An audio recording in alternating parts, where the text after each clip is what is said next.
Students, मैं diet प्रवक्ता अंजलि आज की ऑनलाइन क्लास में आप सभी का स्वागत करती हूँ। स्टूडेंट्स, आज हम डीएलएड 4th सेमेस्टर के शांति शिक्षा एवं सतत विकास में हिंसा के बारे में चर्चा करेंगे। हिंसा से कभी किसी का भला नहीं हुआ है, अगर हुआ है तो बस नुकसान। प्रकृति भी अपने विनाश से मनुष्य को इतना नुकसान नहीं पहुंचाती जितना कि एक मनुष्य दूसरे मनुष्य को नुकसान पहुंचाता है। हिंसा समाज में डर का वातावरण उत्पन्न करती है। हिंसा से कितने लोग बेघर हो जाते हैं, ना जाने कितने लोगों को बिना किसी अपराध के अपनी जान गंवानी पड़ती है, जिस कारण उनके बच्चों को अनाथों जैसा जीवन जीना पड़ता है। हिंसा होने के कई कारण होते हैं। कुछ लोग जाति धर्म के नाम पर हिंसा करते हैं और समाज में अशांति पैदा करते हैं। जैसा कि महात्मा गांधी ने कहा है कि किसी व्यक्ति के लिए बुरा सोचना या गलत भाव रखना हिंसा है। महात्मा गांधी ने कहा है कि हिंसा सिर्फ शारीरिक और मानसिक प्रताड़ना देकर ही नहीं होती है, बल्कि अगर हम किसी के लिए अपने मन में बुरा सोचते हैं या गलत भाव रखते हैं तो ये भी हिंसा है। वर्तमान समय तक हिंसात्मक प्रवृत्ति की गई है और समाज में विभिन्न प्रकार की हिंसा फैल रही है, जिससे आसपास का वातावरण तनावयुक्त, संघर्षयुक्त एवं जटिल बनता जा रहा है। हिंसा केवल भारत के लिए नहीं बल्कि संपूर्ण विश्व में एक जटिल समस्या बनी हुई है। इस समस्या का समाधान शिक्षा द्वारा ही संभव है। अब हम देखते हैं हिंसा का अर्थ। जिस कार्य से दूसरों का अहित हो वही हिंसा है। आमतौर पर शारीरिक प्रताड़ना यानी कि मारपीट, जान से मारना, किसी को मानसिक दुख देना, किसी पर क्रोध करना, यह सब हिंसा के ही रूप हैं।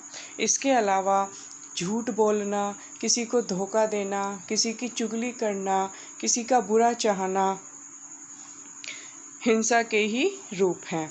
क्रोध, लोभ, अति संग्रह करने की इच्छा, स्पर्धा, अंधविश्वास आदि मानवीय अवगुण हिंसा को बढ़ावा देते हैं।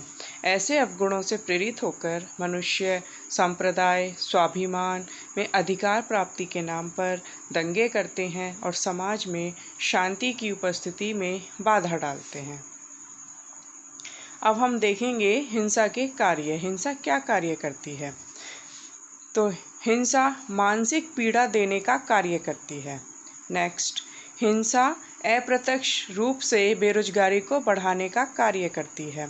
नेक्स्ट, हिंसा शारीरिक पीड़ा देने का कार्य करती है। हिंसा लोगों में आक्रोश एवं प्रतिशोध की भावना को जागृत करने का कार्य करती है। हिंसा युवा वर्ग के लोगों को पथ भ्रमित करती है। हिंसा विश्व की अर्थव्यवस्था को कमज़ोर बनाने का कार्य करती है। हिंसा भाईचारे को समाप्त करती है। हिंसा मानवीय मूल्यों को भी समाप्त करती है। अब हम देखेंगे हिंसा के प्रकार। हिंसा के 5 प्रकार हैं।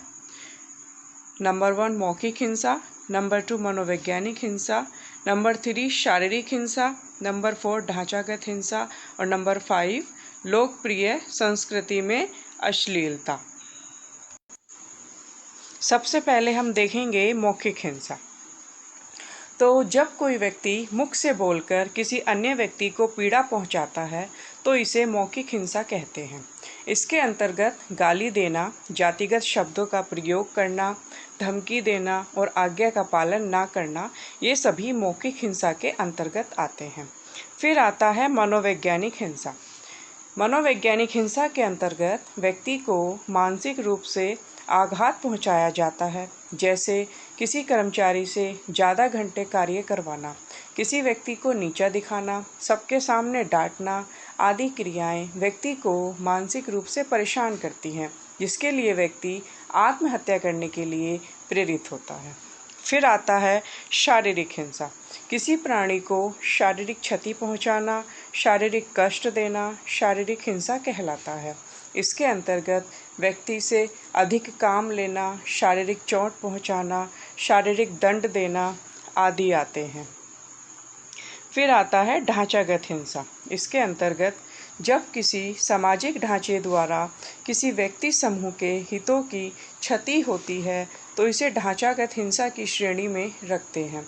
इसके अंतर्गत आतंकवादी गतिविधियां, रूढ़िवादी परंपराएं, सामाजिक संरचना आदि आते हैं। फिर आता है लोकप्रिय संस्कृति में अश्लीलता। लोकप्रिय संस्कृति में अश्लीलता के से आशय भारतीय एवं पाश्चात्य दोनों संस्कृतियों से है।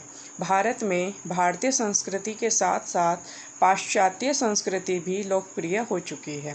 भारतीय संस्कृति के लोकगीतों में अश्लील शब्दों का प्रयोग किया जाता है। इसके अंतर्गत नृत्य, मूर्तिकला, परंपराएं, नाटक आदि आते हैं। इसके अंतर्गत अश्लीलता के दर्शन होते हैं। अब हम देखते हैं हिंसा के प्रभाव। हिंसा का मानव जीवन पर क्या प्रभाव पड़ता है। तो सबसे पहले आता है जीवन का विनाश। फिर आता है सामाजिक असंतुलन। नंबर 3 युद्ध की स्थिति।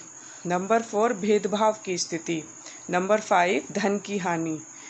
नंबर 6 असंतोष का वातावरण। तो सबसे पहले हम बात करेंगे जीवन का विनाश। हिंसा के द्वारा मानव का जीवन नष्ट हो जाता है। हिंसा जीवन को विनाश की ओर ले जाती है। जीवन का विनाश इस संसार की सबसे बड़ी हानि है, क्योंकि मानव जीवन पुनः प्राप्त नहीं होता है। फिर आता है सामाजिक असंतुलन। हिंसा के द्वारा सामाजिक असंतुलन होता है। जिस समाज का हिंसात्मक वातावरण होता है, वहाँ व्यक्ति अपने विचारों को प्रकट करने से डरते हैं। फिर आता है युद्ध की स्थिति। हिंसा के द्वारा समाज में युद्ध की स्थिति उत्पन्न हो जाती है। समाज में अनेक व्यक्ति ऐसे होते हैं जो हिंसा के लिए स्वयं प्रेरित होते हैं और दूसरे व्यक्ति को भी प्रेरित करते हैं। फिर आता है भेदभाव की स्थिति। हिंसात्मक गतिविधियों में भेदभाव की स्थिति उत्पन्न हो जाती है। भेदभाव की स्थिति उत्पन्न हो जाती है। जिन व्यक्तियों को समाज में उच्च स्थान प्राप्त होता है, वह कमज़ोर व्यक्तियों पर अत्याचार करते हैं। इससे समाज में भेदभाव की स्थिति उत्पन्न हो जाती है। फिर आता है धन की हानि। हिंसात्मक गतिविधियों के विविध स्वरूप देखने को मिलते हैं। व्यक्ति के समूह एकत्रित होकर अपनी मांगें पूरी करवाने की जिद करते हैं। जिद पूरी न होने पर तोड़फोड़ करते हैं, सरकारी एवं व्यक्तिगत संपत्ति को हानि पहुंचाते हैं। फिर आता है असंतोष का वातावरण। हिंसा समाज में असंतोष का वातावरण उत्पन्न करती है। समाज में हर तरफ असंतोष का वातावरण रहता है। अब हम बात करेंगे घरेलू हिंसा पर।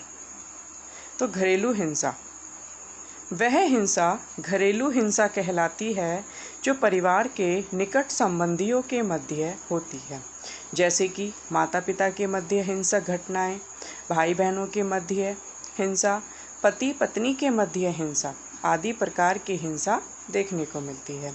घरेलू हिंसा का तात्पर्य है पत्नी को पीटना, पुरुष को पीटना, बच्चे को पीटना, पति को मारना, व्यक्तियों के साथ दुर्व्यवहार करना आदि।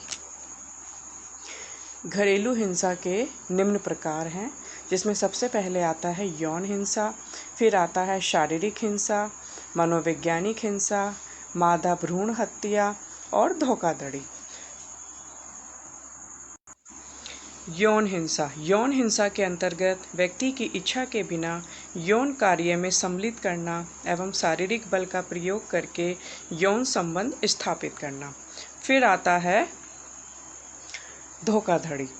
घर के किसी व्यक्ति के साथ धोखाधड़ी का व्यवहार घरेलू हिंसा का एक प्रकार है। डरा धमकाकर धन संपत्ति को हड़पना धोखाधड़ी के अंतर्गत आता है। फिर आता है शारीरिक हिंसा। शारीरिक हिंसा के अंतर्गत जब परिवार का कोई भी सदस्य किसी से मारपीट करता है, धक्का मारता है, पैर से मारता है या किसी हथियार से प्रहार करता है, तब शारीरिक घरेलू हिंसा होती है। फिर आता है मनोवैज्ञानिक हिंसा। जब किसी व्यक्ति को मानसिक कष्ट दिए जाते हैं, व्यक्ति का अपमान किया जाता है, परेशानी में डाला जाता है, व्यक्ति को इतना प्रताड़ित किया जाता है कि वह अपना मानसिक संतुलन ही खो बैठे, तो यह मनोवैज्ञानिक हिंसा के अंतर्गत आता है। फिर आता है मादा भ्रूण हत्या। भ्रूण हत्या भारत में घरेलू हिंसा का एक मुख्य कारण है। भारत पुरुष प्रधान देश है, जहां लड़के को ज़्यादा महत्व दिया जाता है। जन्म से पहले ही गर्भ में पुत्री होने का अंदेशा होने पर उसको गर्भ में ही नष्ट करने की योजना बनाई जाती है। यह मादा भ्रूण हत्या कहलाती है। धन्यवाद।